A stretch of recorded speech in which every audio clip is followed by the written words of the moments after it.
Okay, so let's begin with rule number one. Solve the problem posed in the question, and ideally, all parts of the problem need to be solved if possible. Rule number two is an extension of rule number one. Solve the problem or carry out the task yourself.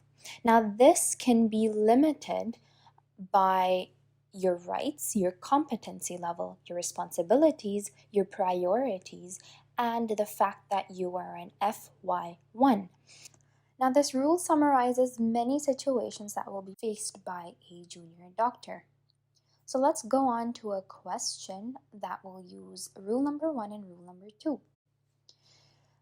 So let's read together. It has come to the end of your shift, but you have agreed to stay on the ward for another hour due to unforeseen circumstances.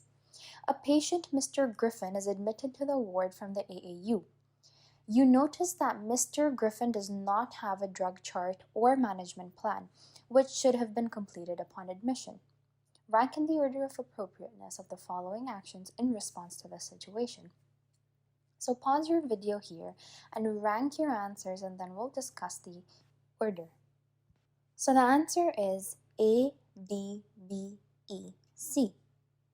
So why is A the first answer? It is because you are doing it yourself. You're contacting the AAU to discuss Mr. Griffin's management plan and drug chart. Now, this patient has come from the AAU, an acute admissions unit. It is likely that this patient might need urgent management plan put into place and acted upon. So you need to confirm with the AAU the situation. So A is more preferable to D, where you're handing over to the night shift FY1 doctor to chase the drug chart and management plan. Now, this actually happens quite a lot in the hospital when you have patients coming in at the end of your shift and they require attendance. So you can hand over to the night doctors. Here, you do not take the responsibility to call the AAU to see if this patient needs urgent attendance. And the FY1 coming onto the night shift may have many more patients and urgent tasks to do urgently.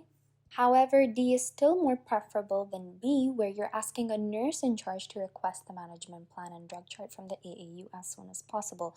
Even though you are trying to do something for the patient, you're asking a nurse rather than a doctor. You should be handing over to the doctor, as this is the doctor's responsibility and it is more reliable. Now, E and C are ranked below because, so let's look at E. Inform a senior doctor that Mr. Griffin was admitted without the correct paperwork. Here, you are handing over to a doctor, however, you're handing it over to a ST, a specialty trainee, who has complex patients that need to be attended by the ST themselves. So it is unlikely that they will be doing a chase up. Then the least appropriate answer is to send a message to the FY1 doctor on the night shift saying that Mr. Griffin was unfortunately admitted without a drug chart or management plan. First of all, sending a message is a very unreliable method to hand over care. This is going to always be the wrong answer, hence this being the least appropriate answer. So you can read the rationales provided by the UKFPO by pausing the video here. Rule number one and rule number two will seem quite obvious and very oversimplified, but it is these obvious rules that a lot of people make mistakes regarding, and this is why we wanted to emphasize on them earlier on, because when such type of questions come about, these are the rules that will help you answer questions in the right way.